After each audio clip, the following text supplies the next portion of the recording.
Today on Flavors of the Coast, the most flavorful foods are also some of the most beautiful. Chef Irv Miller shows why amazing visual presentations and delicious food go hand in hand. Plus, Heather Gilchrist visits a local culinary school where future chefs are learning the fundamentals of chef artistry. Stay tuned for a visually stunning edition of Flavors of the Coast. Support for Flavors of the Coast is provided by the staff and friends at the Floribama, America's last great roadhouse, overlooking the Gulf of Mexico from the Florida-Alabama state line and proud home of the Frank Brown International Songwriters Festival, the Floribama, celebrating 40 years of fun on the Gulf Coast.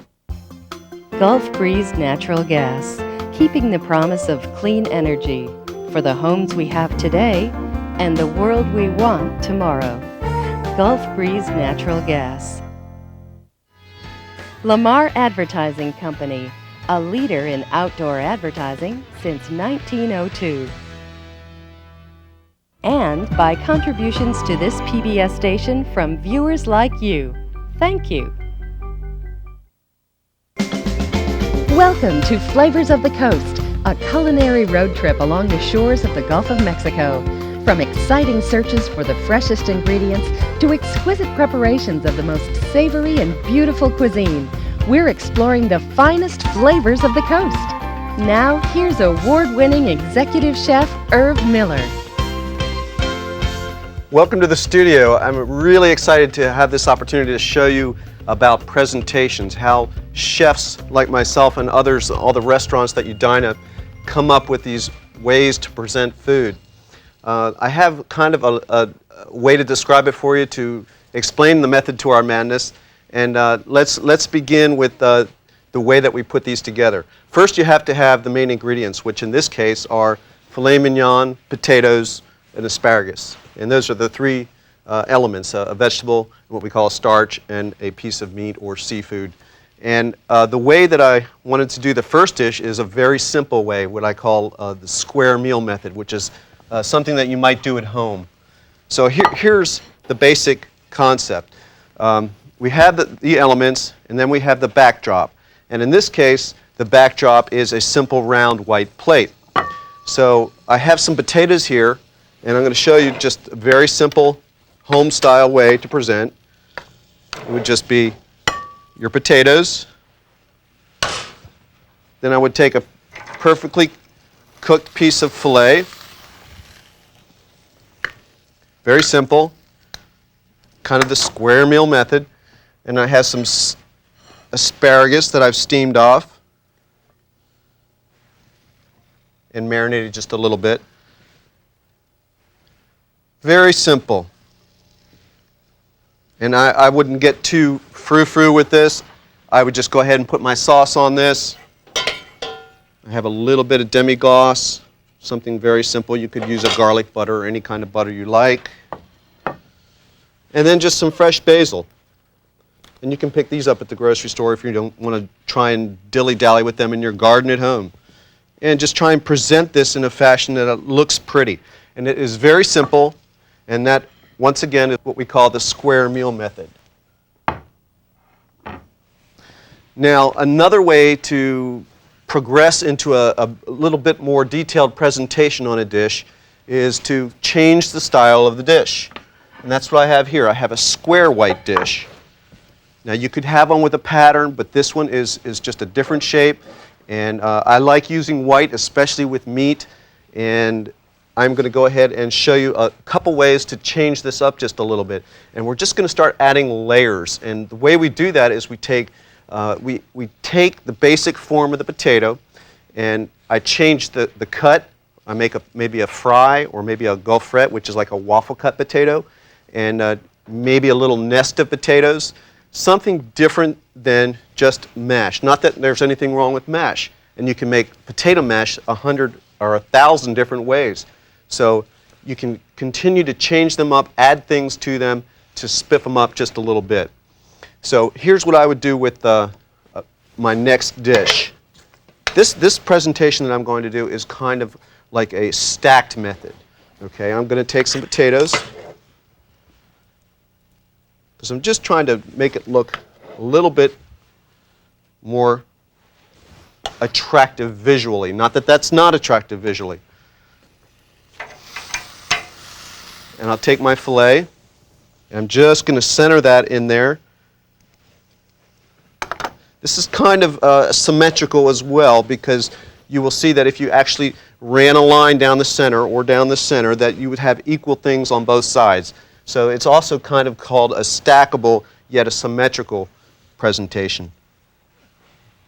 And I would just take some of the steamed asparagus and do a pattern on here that was uniform.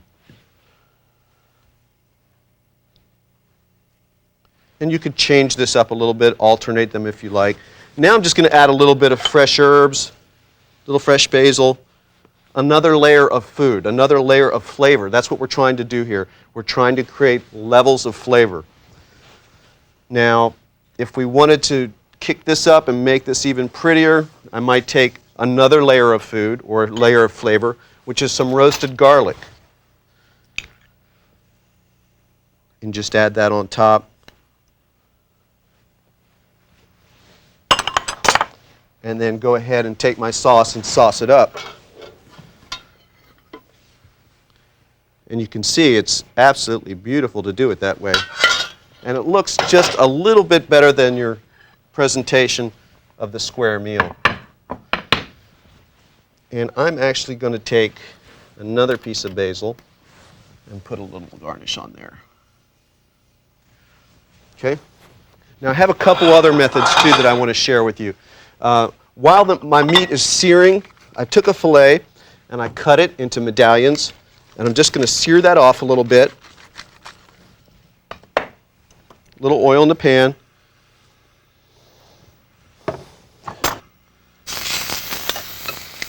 So I'm just going to sear this meat off till it's a perfect medium rare. And then I'm going to arrange it. I'm just going to lightly salt and pepper this up. And while this is cooking, I'm going to show you just another level of presentation. I'm going to go ahead and take some of this potato mash that I've been working with for all of these dishes, just put a little bit of that on there. And then I've taken the layer of basil, which you've seen on all the other dishes, and I made some pesto, which is another layer of flavor. It has garlic in it and some cheese, and it has some fresh parsley as well, and pine nuts. And as this meat sears, it's almost finished. And a way to trick this out just to another level would be take maybe some potatoes, which I've fried off and made little chips with, and just dress it up a little bit more. And just start to have a little bit of fun with it and a little creative. And I also took the same asparagus and the same white and green asparagus, and I grilled them off. And here again, we could just start to have a little bit of fun with the presentation.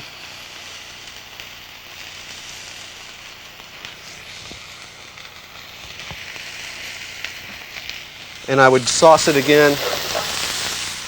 As you can see, you can just continue to start to change these dishes if you have all the right elements. And I have, just to finish it off with, a little bit of microgreens. Just makes it pretty and gives the dish a little bit of height. Now I'm just going to stick this over here, and while I do my last presentation of beef, I will show you how that comes together. I have a larger tray. I'm just going to spread this out a little bit and use all my elements. There's my mash.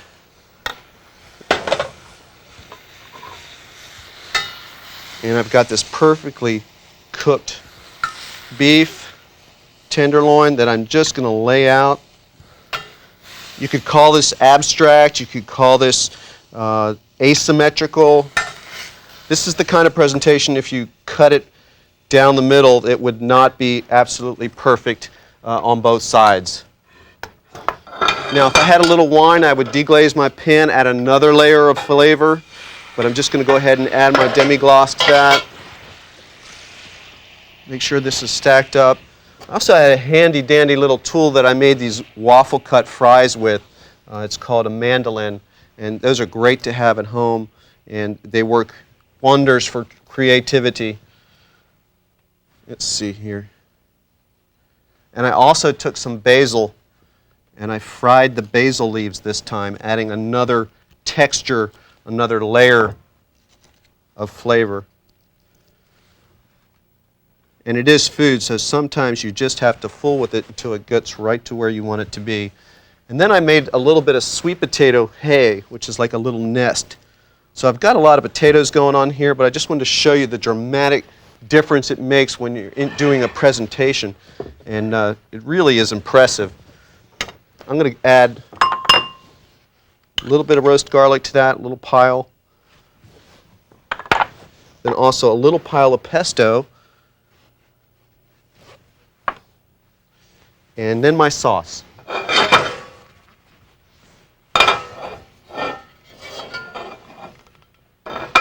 You always have to watch the consistency of your sauce because it changes as it reduces. But this would be just a phenomenal dish to have. And once again, I'm just going to push everything up there, make it pretty. Got a lot of handling to get it that way. There we go. Clean it up just a little bit. And those are my presentations for fillets, potatoes, and asparagus. And when I come back, I've got some swordfish for you, some scallops, and some shrimp, and I'm going to show you how I put those together.